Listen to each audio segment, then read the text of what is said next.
And now, weighing in out of the blue corner, Josh the Punk Thomson. 100%. And on the other mic, he weighs in from the red corner, Big John McCarthy. Well, welcome to the Weighing In podcast where my man, look at him, he's trying to show his jawline. He's trying to look fancy. Oh, he's pulling it out. So go ahead, Whoa, rub be those careful nipples. what you say there, buddy. My Pulling it man. out. Well, we know it's gonna take a lot bigger camera, trust me. Oh, yeah. So we got my man Josh Thomson. We have got a good show for you, and we have got a special man that we're gonna do an interview with, someone that you know very well. You're going to need a camera with a very big zoom. Big zoom. Big zoom.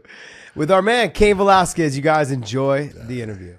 Well, we are lucky enough to have in our presence a man that most people consider possibly the greatest heavyweight mixed martial artist of all time, Cain Velasquez from American Kickboxing Academy, where he is now coaching also. How are you doing, my man? Doing well, John. Thank you very much. Oh, what's up, buddy? How you been, man? We just saw each other last week, Josh? and I miss you, and it was so nice to see you in person.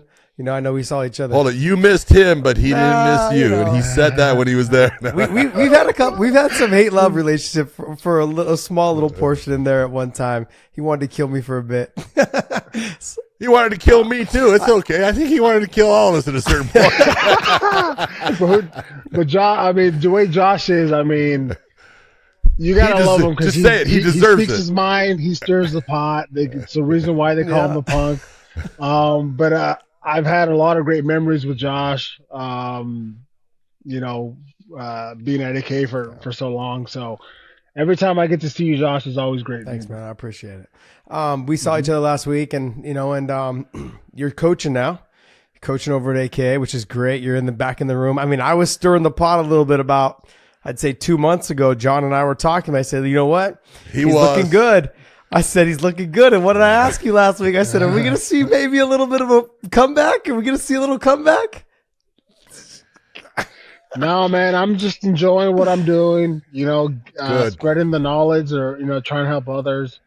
I'm not going to lie. Yeah, man, I wish I'm disappointed. Dude, I wish I could do it the way I could, but, it is what it is, and I'm okay with the way things are now and the way that I'm able to put the sport away and how I used to do it, So it's changed for me, so I can still go in and obviously train when I want to, but I can also have those days off that I really couldn't before. So I'm still balancing it out, with being able to do it and then also just being there as a coach and pretty much like going in as like, this is as far as it goes for me.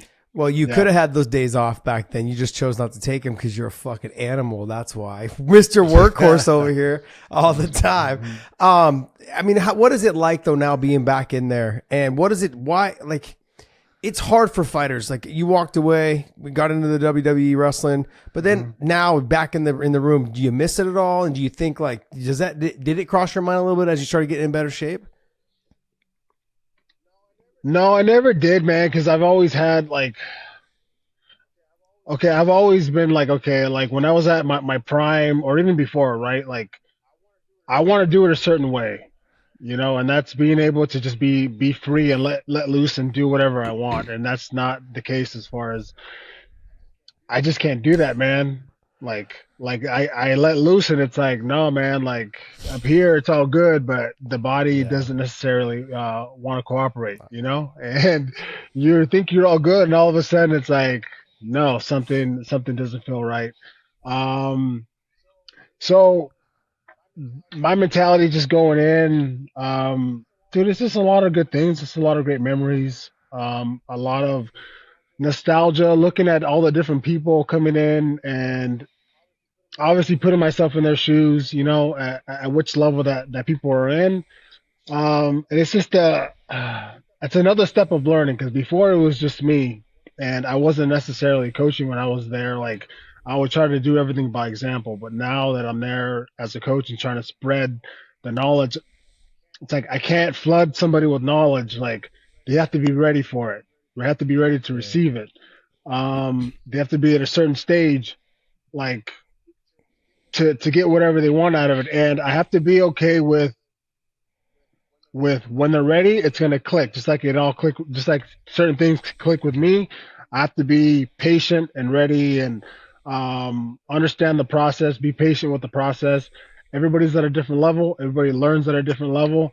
So it's kind of like learning how to coach certain people because everybody's different, and how to talk to them and how to say things where it'll resonate with them. So it's a whole nother way of learning for me, which is, again, like, that's why we're here, right? To better ourselves, to get better, to help others. So I'm able to do that in this style of this training and coaching.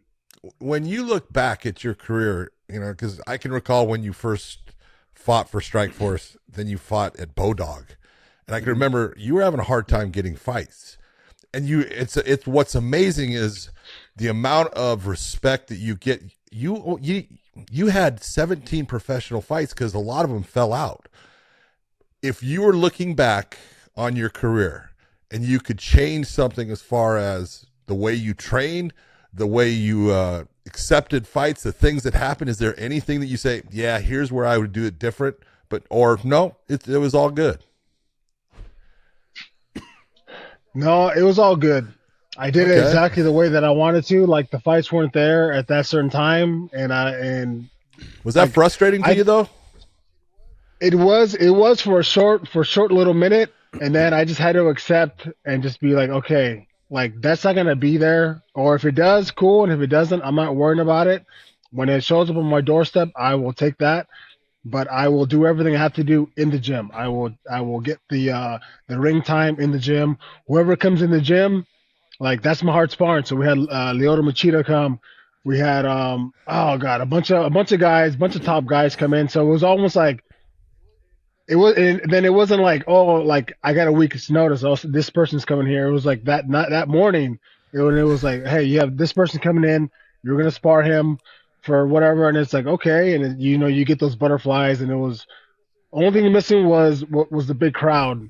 But no, man, I wouldn't change what I did. Like, I did train too hard, but I loved it. I love that I got to do that, man. I love that I got to go in every day and leave it all in the room in that day. Like, I knew I didn't have anything left in myself, and I love that I got to do that. I learned a lot for myself.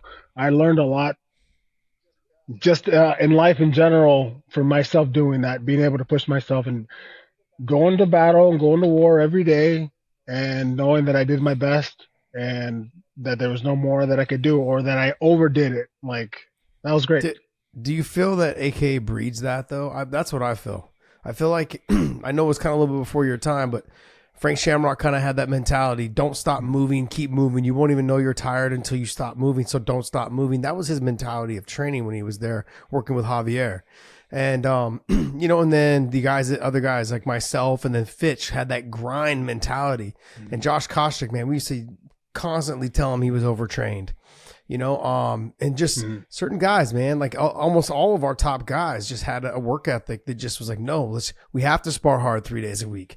And people were calling us crazy. Dana White doing interviews saying how stupid we were because we trained hard. But I mean, you remember the conversations we had after Dana put out those comments. We're like, man, fuck him. This is working for us. You were winning titles, Koss was fighting for the title. John was fighting for the title, and then DC and Luke came later and won titles. I mean, Habib, it's all that grind mentality. I just feel like AK breeds that. And you're just saying that's exactly what made you feel like you were ready to go in that cage every single time. Yeah, AK did definitely breed that. And we got, like, when I came in to the whole fight scene, we came in I think I came in at a special time when guys were much more skilled in the sport, but they still had that mentality of nonstop working hard and almost 100% go versus like pulling back kind of mentality. So obviously it worked for us, with the age that we were going in, and then we got to a certain time where the body just couldn't take it as much. So we really had to learn with that, and I feel like we were kind of like the first almost the first wave of a group of high level guys that started happening to, the really hard training, the really hard sparring, and knowing that we got to a point that, hey, the hard sparring really it's gonna hurt us a lot more than it's gonna like benefit us. We got so good to a point that, okay, the body needs to rest more. We've already done the hard sparring. We've already done all the hard training. Yes, yeah. We now, since we know all the skills, let's pull it back a little bit, and all you just drill stuff, because you're already there. You already know what it feels like. The timing always has to be there, and you can always work on the timing, but everything else is already good. So I feel like we learned as we went on, because the sport was so new. Yeah. I also feel that with Khabib and him coming along, and Islam and these guys, when they first came, they kind of helped change the mentality, because they'd be like, no, I'm not sparring today. But then they would work. We'd go spar, do our hard rounds, come back in, spar a little bit in the red room. But then we'd see them just for a full 2 hours or hour and a half, just doing wall drills, wall get-ups. They were just doing it with they were working together, but they were drenched head to toe, just working on the techniques, flowing. And I think they kind of helped change that mentality of, you don't have to spar every Monday, Wednesday, Friday. You don't have to go hard. And if you're not feeling it, then do something else. And I think that helps elevate your game too, because when you look at pro boxers, and pro boxers only spar, they don't start sparring until like the last 4 weeks of their camp. And they only spar probably 1 day a week, but they do their rounds. They start for 6 rounds or 8 rounds, then they go 10. If they're doing a 12 round, they build up to it, but they start off with 6 to 8 rounds, depending on their level. I feel like, that's kind of what you guys are breeding now. Well, I think everybody was on the same page once those guys came in, once Khabib and once Islam came in. So I think obviously, AKA like Javier, I think he learned it more so from us, like, we'd go in and we necessarily didn't feel like sparring, but we're like, hey, F it, we're gonna spar. Yeah. It's gonna happen. And then some of those times that it was kind of productive, that we ended up getting hurt, for something dumb, when we didn't need it, we would talk constantly, and Hav would say, I know you didn't feel like sparring, but you still wanted to, like, or you told me this is going on and you weren't 100% ready for all the sparring. So with that talking, like, he got used to saying, hey, if something's wrong, if you don't feel 100% with all of this, then it's okay to say, hey, coach, I don't feel 100% today. I don't want to spar. I'd rather drill, or I'd rather just box, or I'd rather just drill some stuff, getting up from the bottom, kind of whatever. But obviously it's a learning process, Now we're very much aware of, like, hey, you don't feel like sparring, or it's not 100% like, going for sparring, then that's okay. It's okay. Yep. Cain, I got a 2-part question, because one is, I have to work with Josh all the time, and all I hear from him is that, heavyweights are not talented. It's only the lighter weight guys. So you could please explain to me where he became retarded in that situation and thinks that. Wow, we're using that language, are we? Retarded? Really? I got to, man. Hey, when you are, you are. All right? And the whole thing, if possible, and you could go back in your career and fight someone that you weren't able to fight, is there anybody out there that was the guy that I really wanted to compete against? Well, I guess to test myself against I feel like I did. I tested myself against the toughest guy out, and that was Dos Santos. But the guy that I always looked up to, that I would have wanted ultimately to test myself against, would probably be against Fedor. Okay. Yeah. Makes sense. Get some light. Yeah, I would say Fedor is somebody that I looked up to. I mean, he was a man, when I was going in, and he had everything, and obviously I wanted to have my skills as good as his, or evolve to something like that. When you look at that matchup, how do you think that you would have fared? I mean, when you look at him, he's good off of his back. He's got good ground and pound from the top.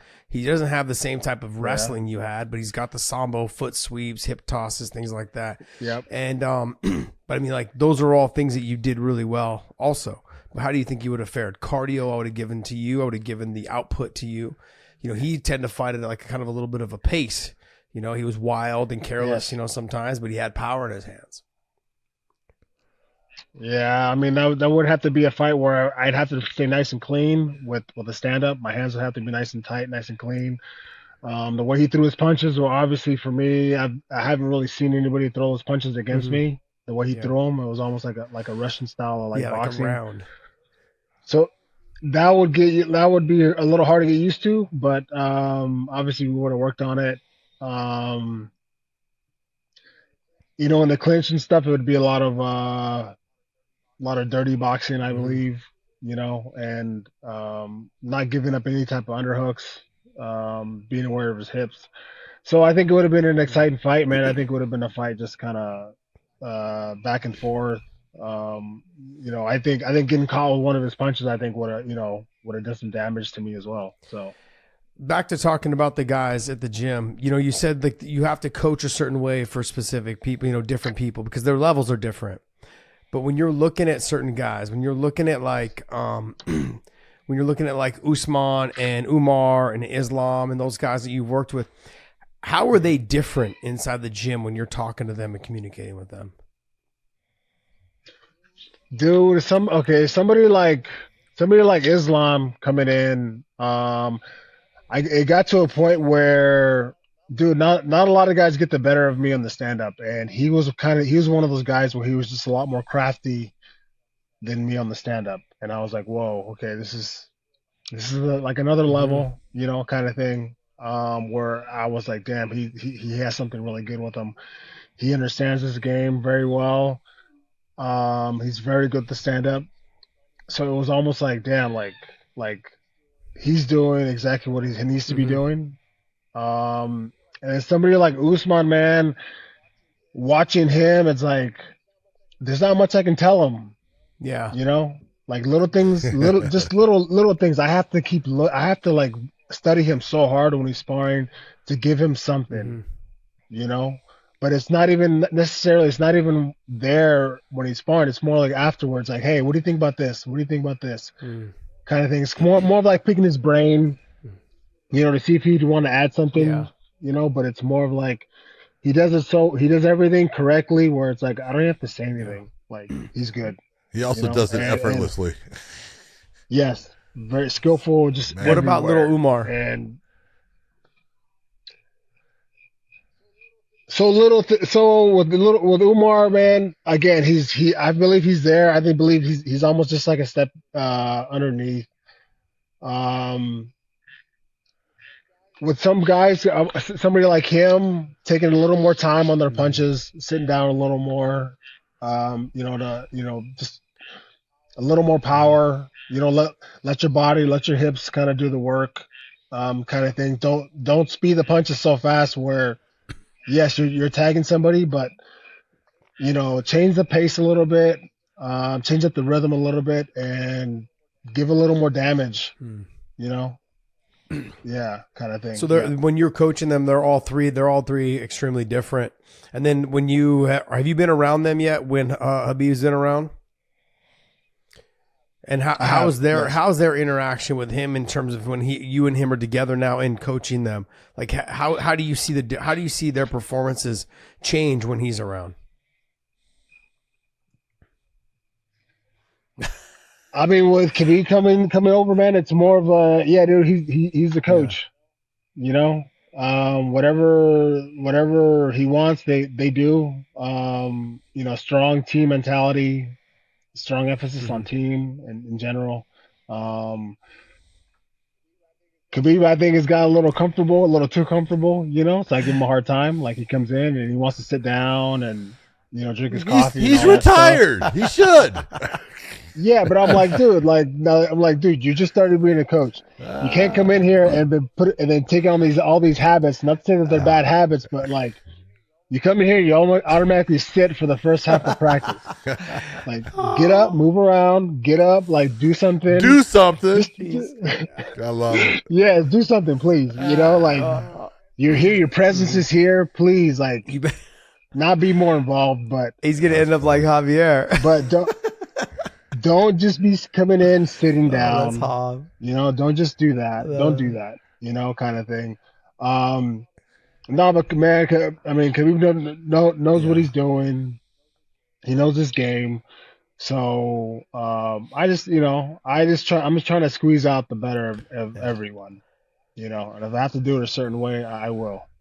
Josh keeps on bringing up your coaching. I'm bringing you back in time. I want to go back all the way to UFC 121. That's when you. Hey guys, is this a little dark it is here? It just is a little. I got a little light right here, dude. Yeah. My bad. The sunset just. All right, hold on. Turn it Let me on. do this real quick. Okay, yes. Sorry. Take your time.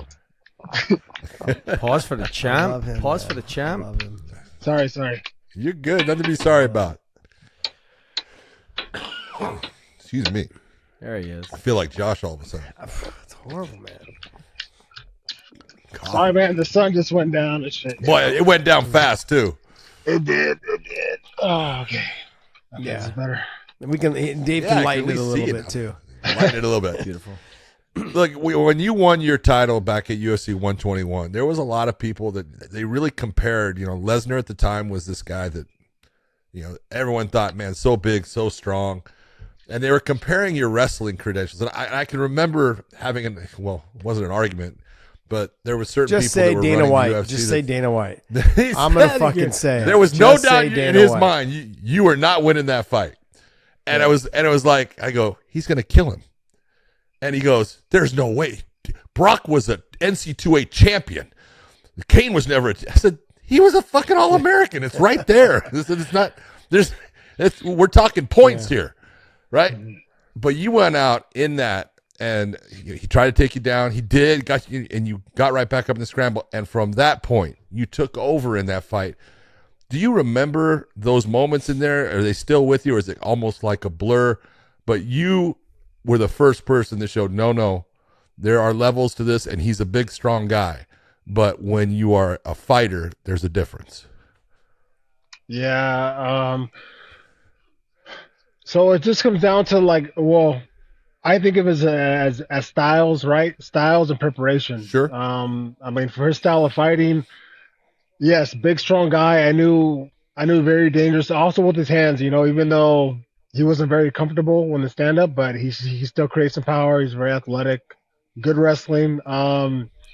So I had Daniel Cormier and then another wrestler, Mark Ellis. He was a NCAA champ. Yeah, from Missouri. From Missouri, yes. Yeah. So we had them too, and so I automatically and just naturally, I was very good from standing up from the bottom.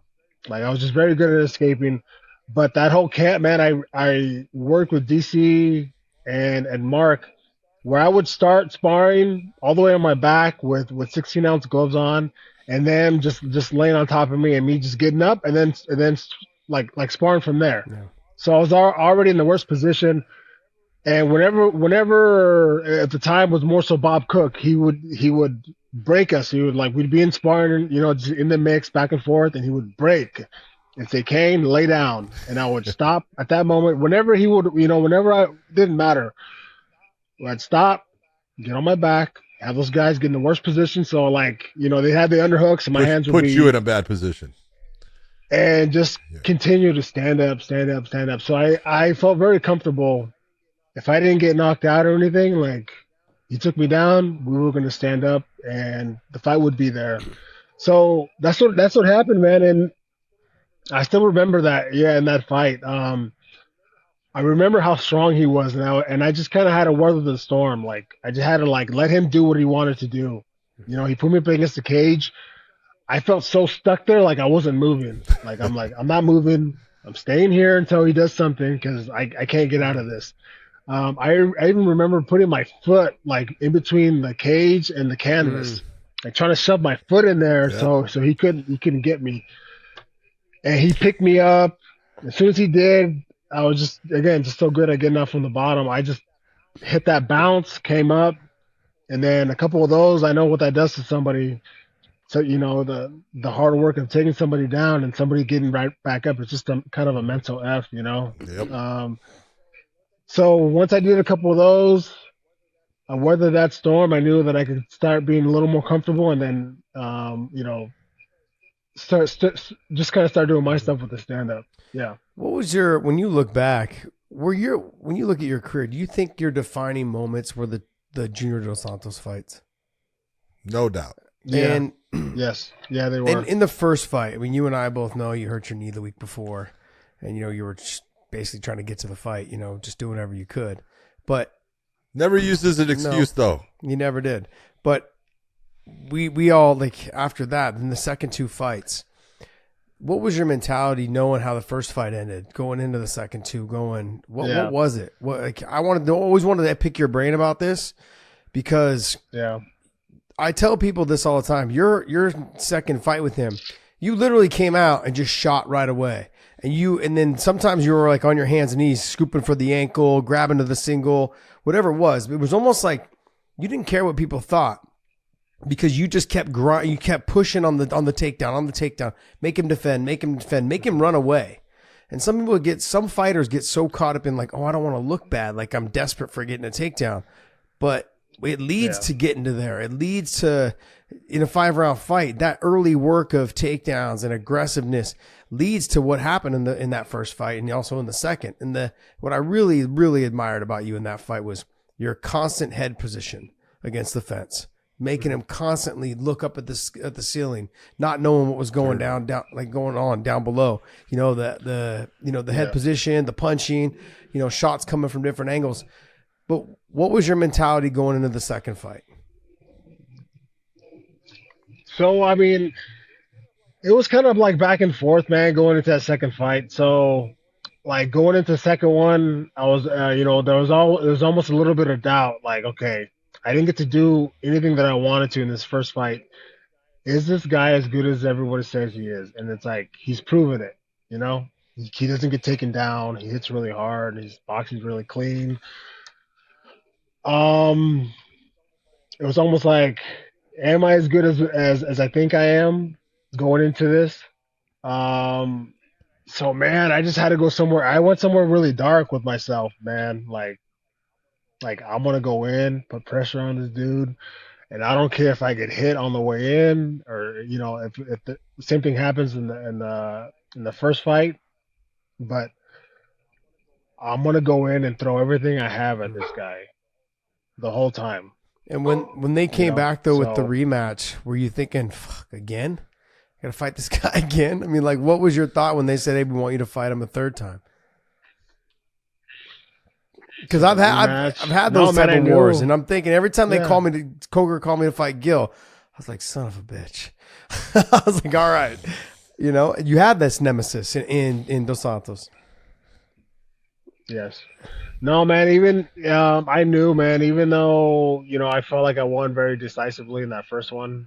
The second one, sorry. Yeah. I knew that it was going to come down to us fighting a third time, even though, like, I did what I did in the second fight. So, man, yeah, dude, I went somewhere dark with myself, and I knew I had to just put the pressure and punish this dude no matter what, and I wasn't going to stop. Unless he knocked me out. So I did that, just went in, threw everything I could at him the whole time. And I knew there was a possibility that he wasn't going to be, put away. He wasn't going to say, stop. He was just going to keep going.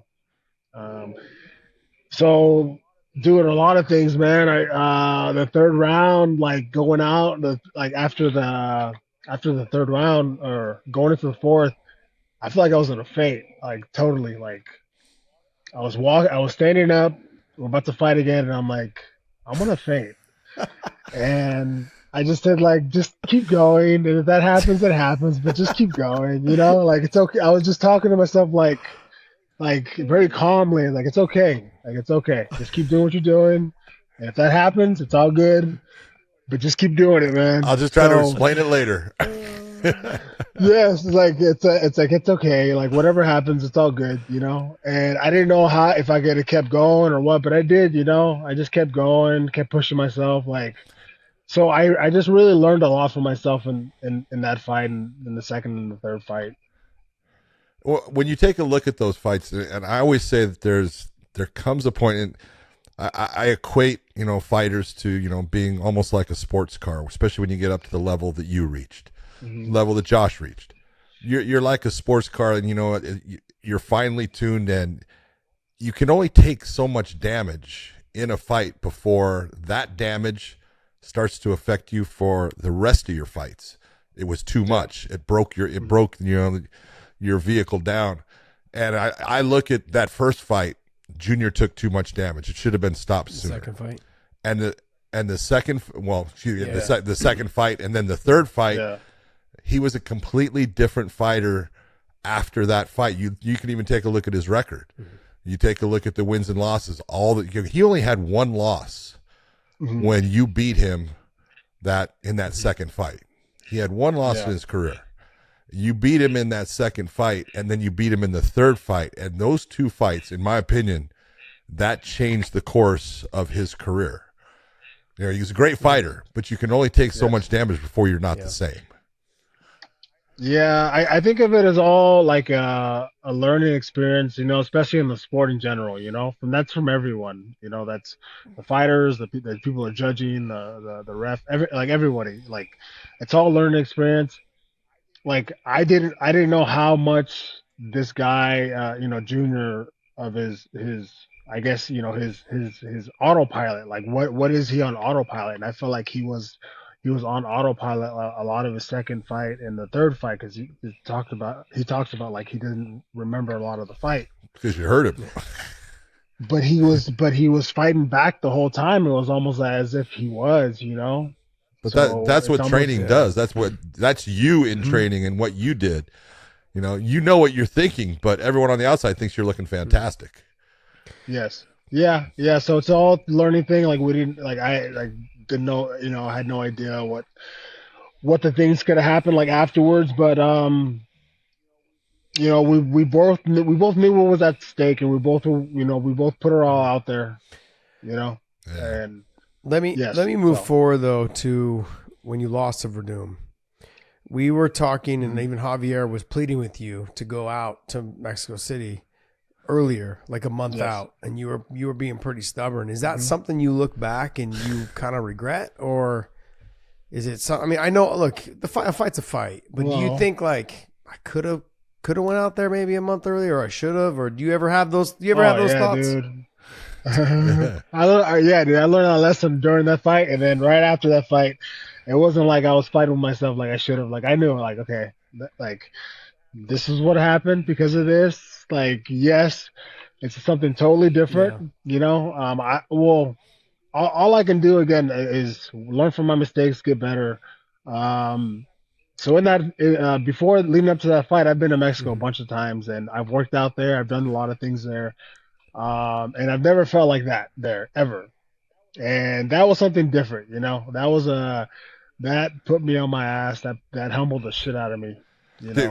When you say you were in Mexico, were you at Mexico City working out? I was, I've been there so long. In Mexico City, I've gone there so many times. Okay. I've gone there. I've trained. Obviously, I've never fought in there before.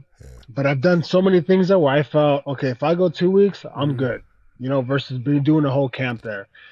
And man, that was not the case. Oh no. Like I remember after the first round, Stitch is trying to work on me, and I'm just like, get away from me. Like I don't even know what's going on. Like you're stop. In my space. Just stop touching me. Like yeah. I don't care what's going on. Give me room for air. Whatever. Yes, like just I almost like didn't I almost was in a place where like I didn't know what was going on. It's that suffocating feeling, right? Like when someone's close to you and you're trying to get your breath and they're too close to you, like just you're in my air, you're breathing my oxygen. Like get away from me. Hey, whatever it was, karma, whatever, man, it taught me a lesson, and it's all good. It was something else. Yes. It was a very strong, profound lesson. And no, man, I got that right away. And it was like, yeah, it hit for a while. It did, and again, I wish I would have, whatever, but it's like, I just take it as, hey, that happened. I learned from it. this is my road, and what I did, I have to be okay with what I did. So yeah. Hey, I got to ask you a question. Do you forgive me because you were so upset with me over the second Daniel Cormier John Jones fight? And it was funny because, you know, I do. Yes. in the back. Thank you. I appreciate that because I was like, Well, I do, man. I don't know what you You want got to from tell me. us though. You got to tell us. Yeah. Look, I know, but maybe the listeners don't know. What are you talking about, John? You look at, you know, John Jones was going to fight DC for a second time. It was in Anaheim, California, I believe. And, you know, in the back, you know, you go and you talk to the fighters, and same thing I'd done with Cain and you. And, you know, I'm talking with Dan and saying, okay, look, this is what I'm going to be looking for. He said, John, don't stop. Just don't stop my fight. I said, Dan, I will let you go as far as I can. I promise you. He goes, no, just don't stop. I'm going to be fine. I'll let you go as far as I can. And so it's one of the things, especially when you got a championship fight of that caliber and those kind of guys, you got to let them go a little bit farther. And you got to make it to where people can't sit there and say, well, you stopped it early. Or, you know, but you don't want to let it go too long either, obviously. And it's a fine balance. And when you have someone that you're caring about, like Cain cares about Dan, he's been his training partner for a long time, and things didn't go Dan's way, you know, afterwards, you know, Cain looked at me, he says, you know, I think he called me a fucking asshole. He goes, you're a fucking asshole. There was a lot of things to it. I did think, and we talked about it, but I did think he took too much damage. Yeah. Which the one kick that got him, yes, it was me and it was Daniel. So I know this guy more than absolutely. You know, especially you know him better in than the everybody. game. Exactly. So the hard hit that he took with the kick, I knew. I was like, oh shit, he's in trouble already. You know, he's on ice skates. Normally, he's like that doesn't happen to him. He doesn't act like that. And then the hits afterwards, you know, there were, I don't know, 2 or 3 good, strong, clean hits already. One could have been, you know, behind the head. He whatever. Like I feel like he was kind of done already. You know, and then what really pissed me off, what really did, it was the doctors and it was the UFC what really did, because I knew he wasn't there. Yeah. You know, I knew he was not there, and I put my faith in the doctors, especially the doctors of the UFC. They know this game, right? And they have to take the obligation of protecting the fighters when they are in a place like that, when they're not necessarily all there. Okay, maybe that's never really happened like that. I'm sure it hasn't. People have been concussed, but they can kind of gather their thoughts a little bit where they seem presentable on camera afterwards. You should never put somebody who's been concussed on camera especially afterwards. Somebody like that, where DC was like that, the way that he was, in the state that he was. I agree with you. He wasn't there. He wasn't. Agree with you. Yep. And I couldn't believe that they put him on camera afterwards.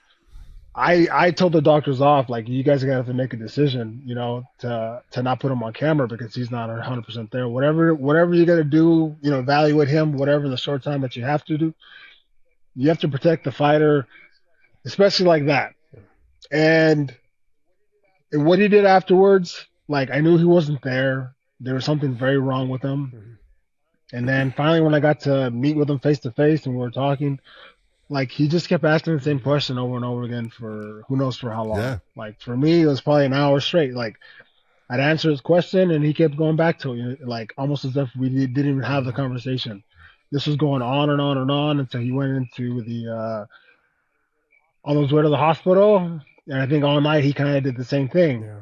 So I was just in the situation, I just thought you guys are around this, the doctors more so, you guys are on this so much that you should know when somebody is up to par to be themselves or they're not. Yeah.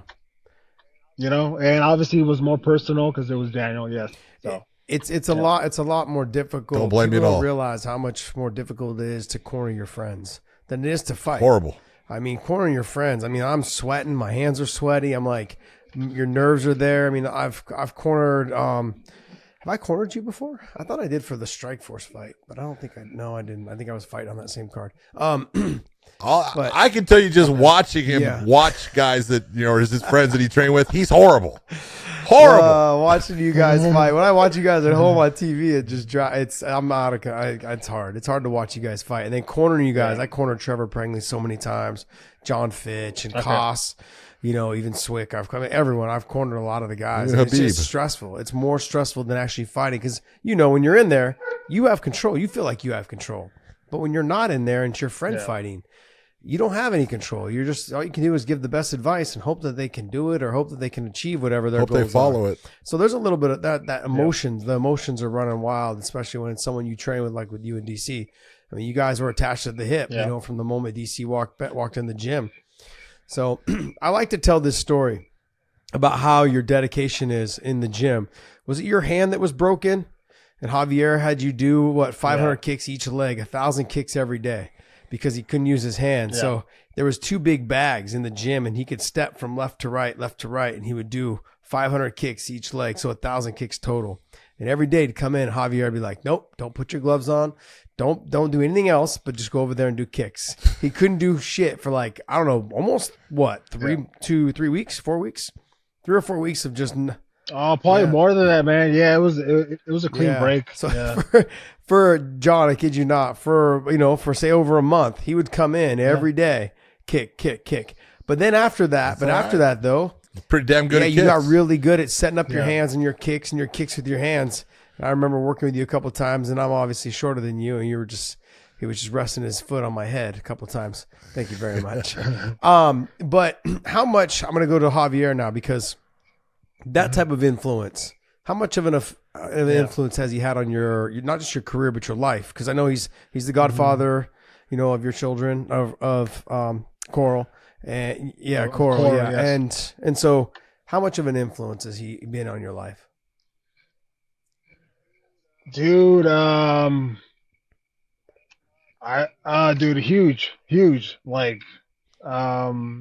Obviously when I first got to AKA, I met him. I didn't know much about him, but it was almost like when I trained with him once, or if I saw him coach, I knew that I had to work with him, and I knew that I had to like this dude knows it all, with the stand up and everything. Like I knew, like this dude knows it all.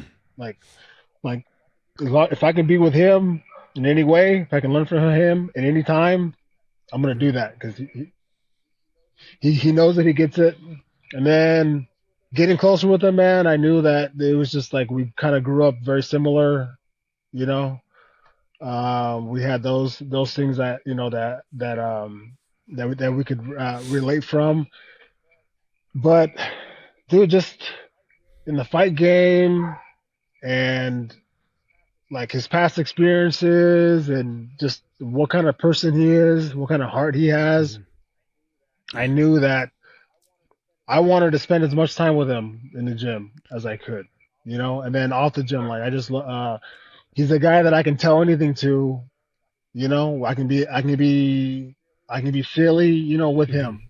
A lot of people I can't be with him. I can be like a dumb little brother, with him, and he just tells me like, shut up, shut up, dude. But it's just like, I don't go like with him. I don't care, dude. I was just like, I'll say the dumbest things. I'll be a wacky version of myself with him. And I just love, he's a person that I just love being around. I love to learn from. I love being in his presence. Yes. Yeah. I mean, I think a lot of us have had very similar, relationship with him, from Travis Johnson to myself to you, Habib now, and we're all close with him. I think I've tried to explain to people that for me, it was more of like a father figure, when I lost my dad at a young age, and then he kind of helped fill that role a little bit. And he ran me at the track and, in the mornings early, training in the afternoon, and, and he would ride me hard in terms of, you're 2 minutes late, or we were supposed to run at 8:30, it's 8:32 or 8:31. No, I'm not running. You run yourself. Those things, like you need a coach to hold you responsible, and I felt like he did that with you. And I think how our careers excelled once we started working with him. I think it speaks volumes of his commitment to just not AKA but the fighters at AKA. Yeah, man. I mean, he's built he's the one who built it. AKA what it is, the core of what it is, the course, teachings of how to keep growing, of how to keep getting better. It's him. It's him. Like, it started with him when he was kickboxing and when he started learning, this craft.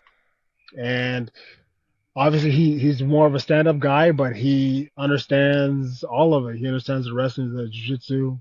Not that he can necessarily teach it, but he understands what somebody needs as a fighter in general, what they need, what they can work on, where they're at. He's just been around it so long. Like, this is his world, and just what he's done, that AKA, man, it's incredible. So I'm just happy, man. I get to be a part of it. I get to, like, for me to help out in this moment, however long that lasts, like, I'm glad I get to be a part of it and hopefully, keep that legacy going or keep raising up. And that's just having people come in that are on the same page, that can work well together and help them. Just always improve, always evolve. Yeah. Let's take. So this is going to make Podcast Dave very happy because I'm actually going to talk about pro wrestling here for a second. You went and you became part of Lucha Libre, which is it's a different style, but you started doing that. Then you went into the WWE.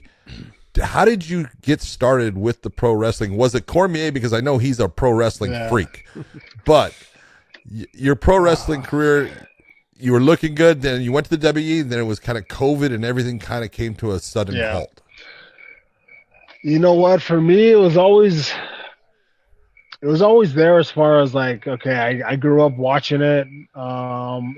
As a little kid, I've always loved karate. Like karate movies. Like, I grew up watching all that action movies from the 80s, 90s. Lucha, then going into WWE as well. Then I started fighting, and I was doing a lot of promotional stuff over in Mexico. I think it was Michelle. Like, maybe put it in my ear, like, you should do some pro wrestling, some lucha. Why not? Kind of expand in that way. And I was just so focused on fighting, man, where I kind of like was like, nah, I'm good. Like, I want to, like, I'm focused in this. I love this. I want to keep doing this. I don't want to explore anything else. I wasn't thinking like that. I just had, like, the blinders on.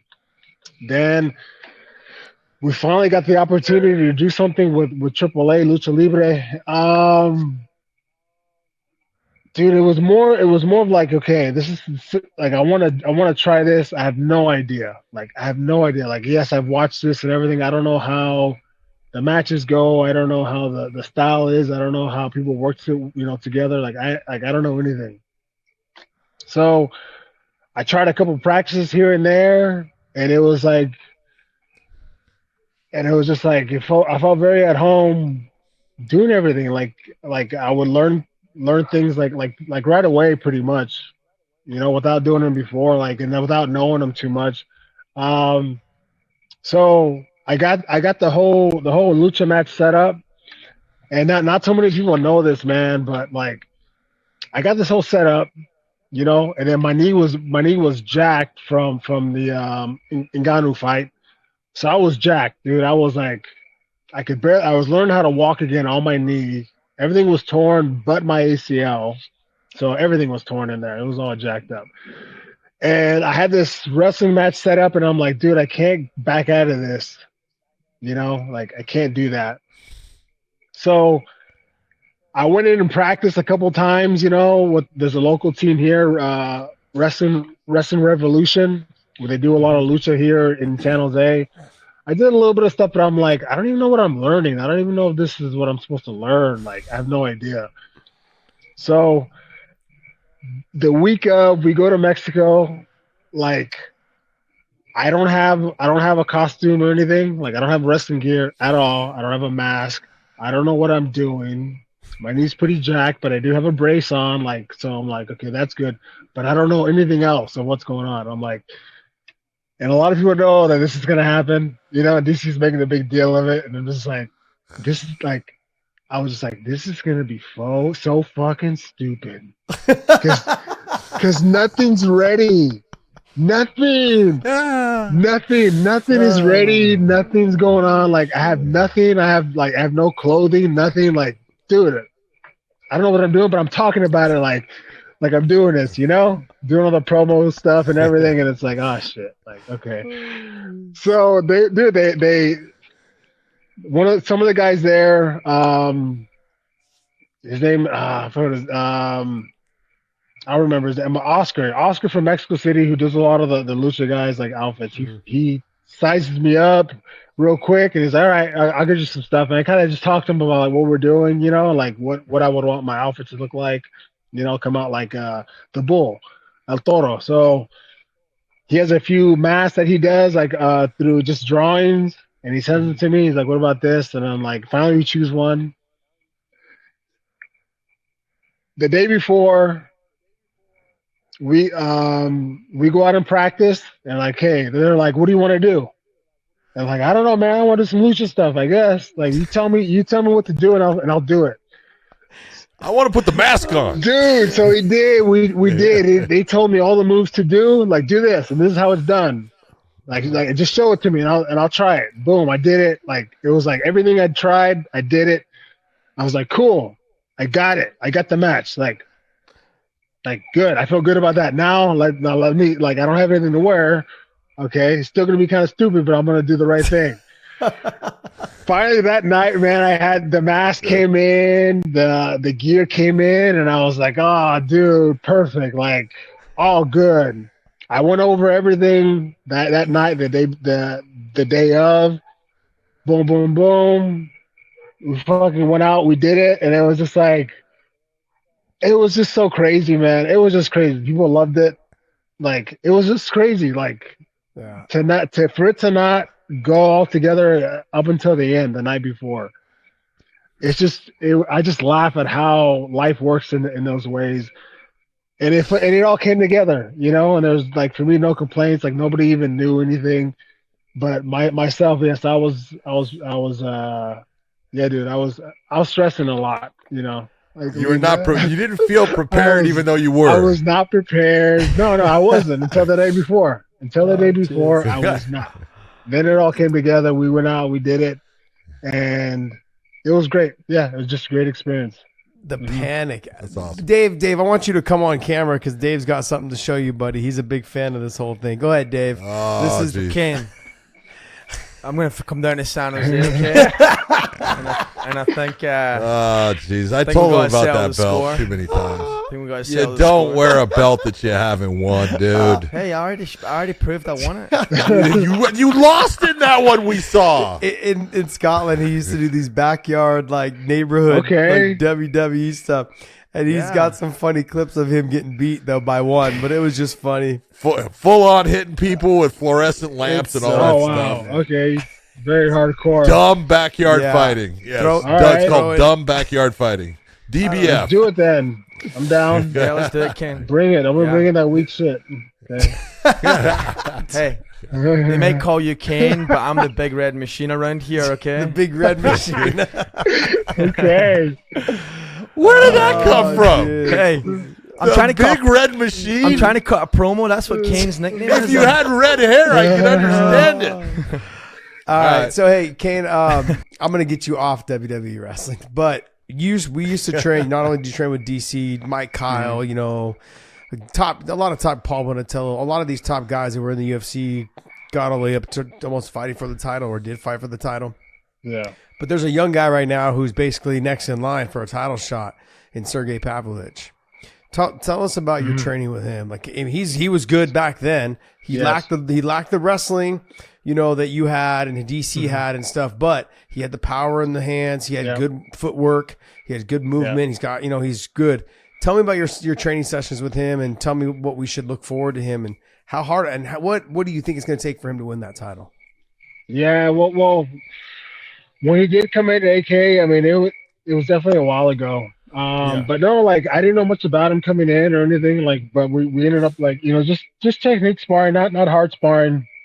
but I remember having a tough time with him closing the distance. And normal, even like big guys, like I'm a lot quicker than him, so I can close the distance very quick. With him, it was difficult. Like, and then even when I would come in, I would almost like I would feel his punches, coming at me, or they would connect, right? So I knew something was, and even when I got in, it was very hard to get in clean, to get a good, like single leg, double leg on him. It wasn't easy. Like he made it very difficult. So I knew he had something very special just off of that. Like I don't know how much just the experience that he had going in, but he had a lot of great skills come in. Big, strong, hands were fast, hands were nice and strong. He was very long and he used his length, his reach very, very well. So I thought he had something very good, and knowing how much he's definitely like how much work he's put in over time, he's definitely somebody who's a real deal. Who knows how good he can be as far as being the guy for how long, but I think he can get there. And I think he's already getting there, but I think he can be there and be that guy. Yes. Well, you've seen tape on John Jones. You've seen John fight a lot. You've seen the talk and helped DC train for John Jones. You look at Pavlovich and you look at John Jones. I know John's got to get through Stipe, but you see that Pavlovich and John. I mean, how do you see that fight matching up? Well, somebody that can match the length, right? Maybe not. I don't know if the reach is identical or whose is longer or what, but somebody that can match it and throws it well, who knows how to throw hard punches and can stop the takedown. Like he's just a big, strong dude, so it's almost like you're hitting like a tree, It's not like you're hitting something that's like they're moving. Like no, you're hitting something, but it's like it's very hard it's something very hard that you're hitting. It's hard to break through his defense. Like, so I think his what he brings to the table is very strong. Like it's something that John Jones will have a lot of trouble with. So I think he matches up really well with somebody that can come in and I would choose, Sergey as a favor in that fight. I would choose him over somebody like John Jones just because of the punching power, the reach, and how he's so good at the takedown defense. Good. Yeah. That's saying a lot. That is saying, dude. That's saying the most. Yes. That's saying a lot. That's saying them. I understand. That's saying them. Yes. Yeah. That is.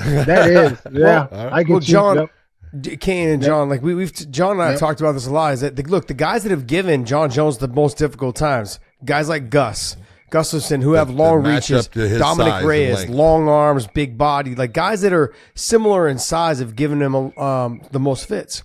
The biggest because trouble, he's used to being able to put his hand like on their forehead, and just kind of keep him away like a big brother because he's so long. And he's, don't get me wrong, he's gifted. He's blessed in terms of his athleticism and his talent, and he's put in all the work to be probably one of the best fighters, if not the best fighter ever. But he is, but like I've noticed, he has problems with guys that are big. And I think if Pavlovich can stuff a takedown or two and make him rethink shooting in, make him pay a little bit off of those exchanges, like you're saying, it could be a problem for John Jones. Yeah, it can be. It can. And somebody who's that long but also hits as hard as he does. Yeah, man, I just remember it wasn't easy to get in there, with him. Like, and that's not. There's not a lot of people that bring that to me, So me myself knowing that how long that was, how hard it was to get in there, like I knew this guy was something, like he has something very special, and like for as long as he is, I had trouble, on the outside, and normally I don't have trouble there. Like I can move pretty well until I have to close the distance, but with him it was very difficult. So. I think the as we start to wrap up a little bit, one of the things I wanted to ask you about is I know a lot of the stuff that you've been going through in your personal life. I don't want to get into too much. Obviously, there's a lot of things about the case here you shouldn't talk about, and you probably can't. But I just want to know how your family's doing. How are you doing? And and experiences, like whatever you're willing to share, you know, with people at home. Because a lot of people have been hitting me up, hey, how's Cain doing? How's this? I said, look, man, I'm not the person to talk about it. You know, it's got to come from him. So here you are. And, you know, anything you want to drop, anything you want to talk about, and in your life that people want to know. No, I mean, as far as my family, man, you know, as far as the people that are there, you know, obviously my kids, amazing, you know, they're great, you know, Michelle's as well. I do know. They're very strong. I just feel like they did the right thing, you know, like, and I feel like there's like I just love the progression, you know, even with all this like attention on them, the progression as people, as kids. Like, I'm very happy, and I love that though they've been hurt through all this, they're survivors, and they're and above and beyond, you know. So I'm just very happy and blessed that, yeah, man, that, you know, it's gonna be okay, all of it, you know, and whatever that is, like, as long as they're good, like, I'm good. So, man, I would just say with the people, man, it's awareness, you know, like, we can't be scared to talk about things like this. Like, these things happen. There are people out there that prey on people, you know, that are kids, in the worst way, you know, and you don't know what's happening until somebody's ready to speak up. And a lot of times that doesn't really happen. So I would just tell parents and loved ones, man, it's communication, always. Open communication, you know, talk to your kids of what's right, what's wrong, especially in those times of like simple stuff, as far as like using the bathroom, you know, like, you know, identify what the privates are, and like tell them the boundaries of what's allowed, what isn't allowed, you know, make it known, make it a not a thing of like, no, don't talk about that. No. Talk about that constantly, like boundaries of what's acceptable, what's not, how to be treated, how not to be treated. And if something like this happens, what to do about it. Right? Yeah, I think that parents sometimes have gotten too lax on some things. And I'll give you an example. I have a friend who used to just let their daughter just go to the bathroom because they could, like a soccer practice or a football practice or whatever, and just they could see the bathroom from there, so they thought it was safe. Never. And the one time the dad went, and luckily the dad went, and he walked into the bathroom to open the door, and there was a male standing behind the door waiting for little girls to walk in. And so it's a real, like, that's one of those things. And luckily he pushed the door open and actually hit the guy. So it's just one of those things. I think parents need to be more aware and understanding of how these things can take place at any time. And in this process, what have you learned in terms of how you can share with other parents, like on how they can, what precautions, what type of things can they do to, in terms of not just communicating with their kids, but other ways? Is there any other ways that they can help prepare their children for knowledge about this? Yeah, well, number one is obviously it starts with the communication with you and your child, and letting them know, again, the boundaries, what's acceptable, what's not acceptable, and that to not be ashamed of anything that's ever happened. You know, be okay with talking about it. You know, being an open book with each other, and that they're not going to be judged in any way. You know, there's a lot of like manipulation that happens in those ways where like kids get embarrassed, you know. And I think even with parents, man, it's a thing of when you hear something, when your kid says something, you know, ask more questions. Follow up. Don't just think, oh, they said this. Like, that's not what they meant. Like, follow up with it. Because a lot of times, man, these things happen and like people don't say anything, you know. They take the child out of that situation, and they tell the child, okay, this will never happen to you again.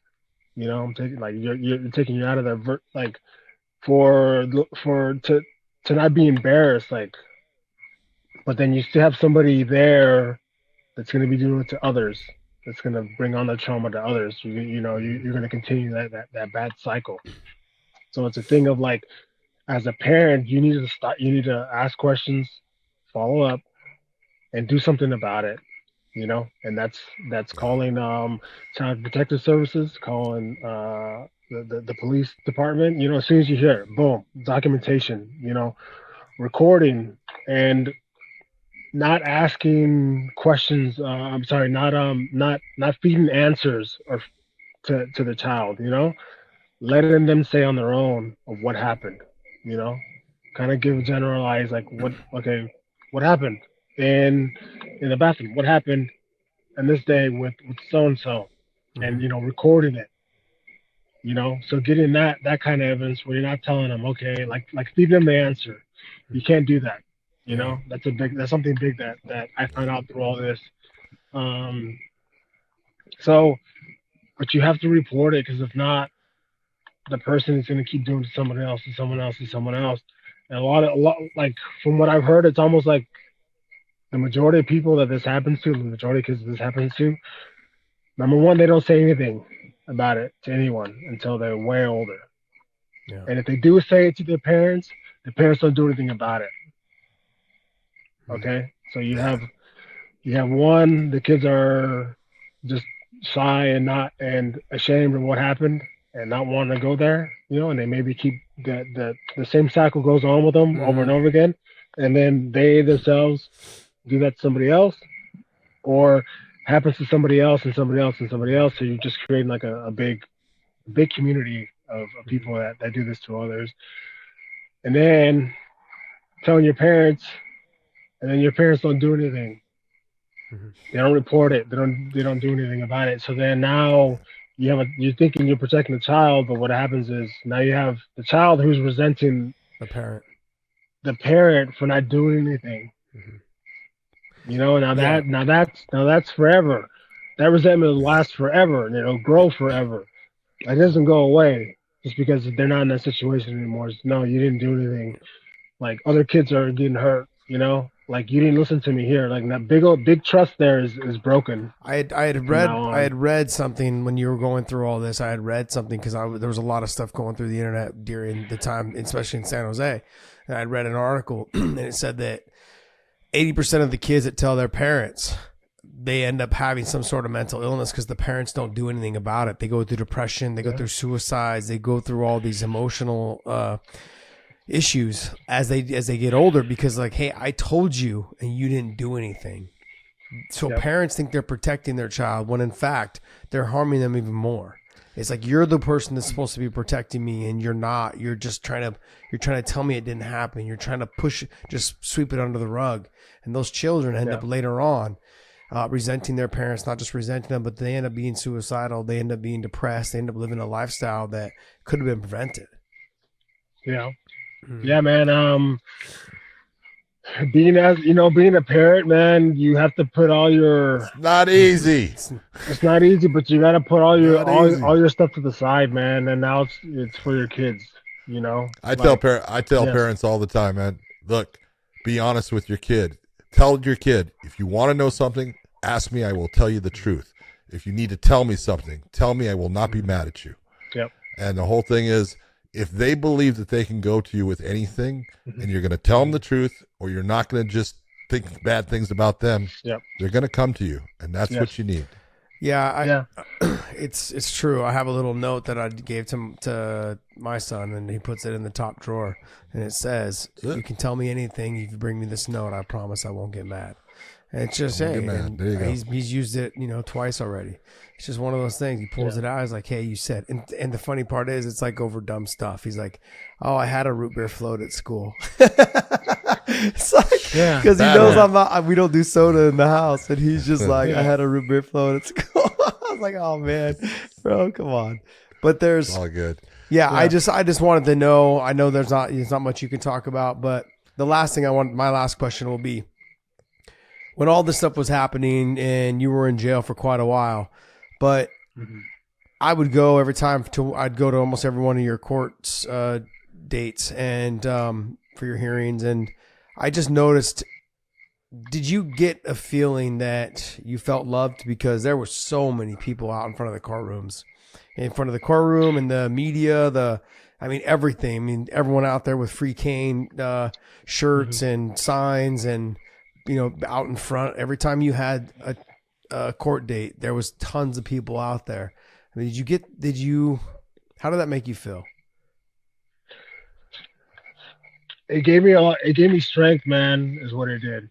It put me in the right place mentally that I needed to be for where I was at, all the possibilities and everything, going through my head. Like, yeah, it gave me strength. All the love that I was getting from people, obviously I didn't see it. I saw a little bit of it, when I had those court dates, but people that came in and visited me would tell me, of kind of things that were going on.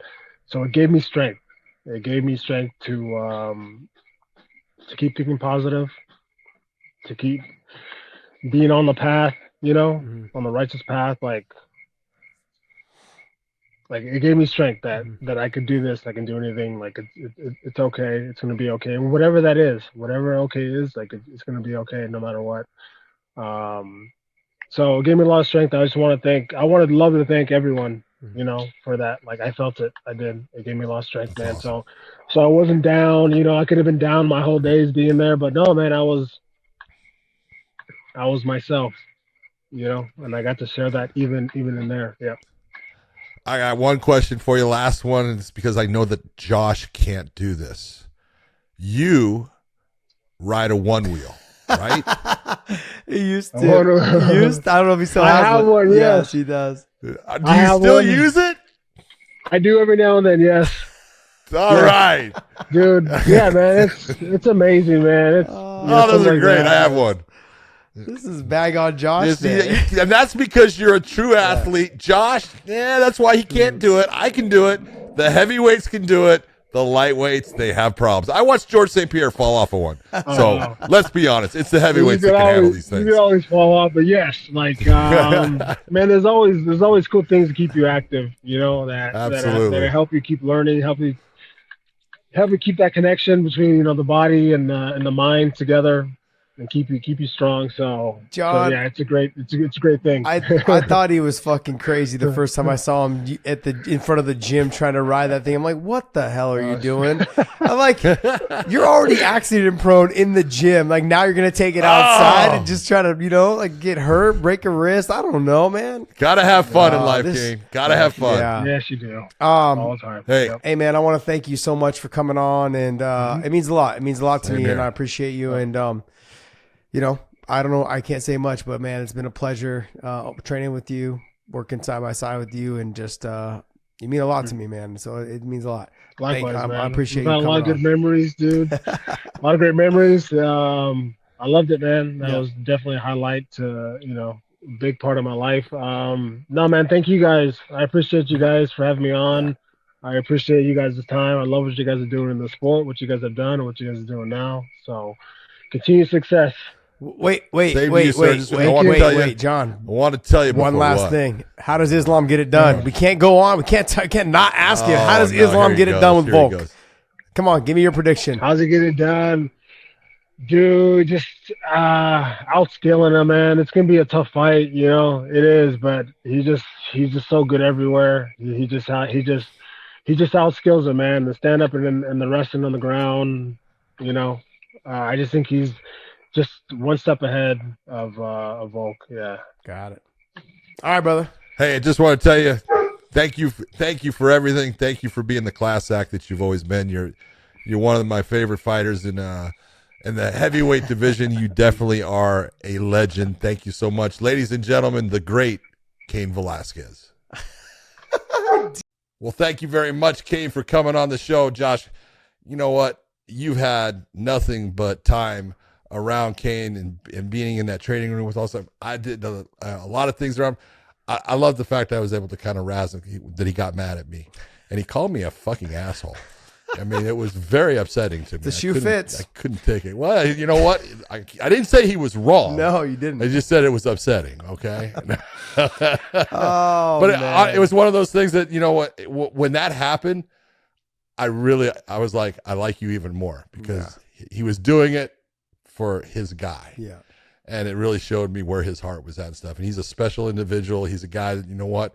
Anybody that gets to spend time around Cain Velasquez is going to be a better person for it. So that's one of the best things I can say about anybody, and he's that guy. I think given all the situations that he's going through right now, I think his character has been shown on what kind of person he is. And No doubt about it. What kind of person he is and what he's done for his family. I know it's caused him a lot of hardship, but he knows why he did it, and we all know why he did it. And you can't find character like that anymore in this world. And so the fact that I can call him a friend and he calls me his friend, it means a lot to me. And he's a good dude. He's a good dude. Down to the core. Doubt about it. You see the way he was with DC, and you see the way he is for his family. That's who he is. And so I wish him nothing but success in whatever it is he decides to do from here on out. And I'm glad I can call him a friend. I appreciate that. And I think, good for him. I think we're going to be seeing a lot more of him in that Yeah. coaching role, Yes, which is we good. are. That's something that, you know what? That's a good thing for him. It's a good thing for everybody that's gets the time to spend with him. So congratulations, mister. We will see you later.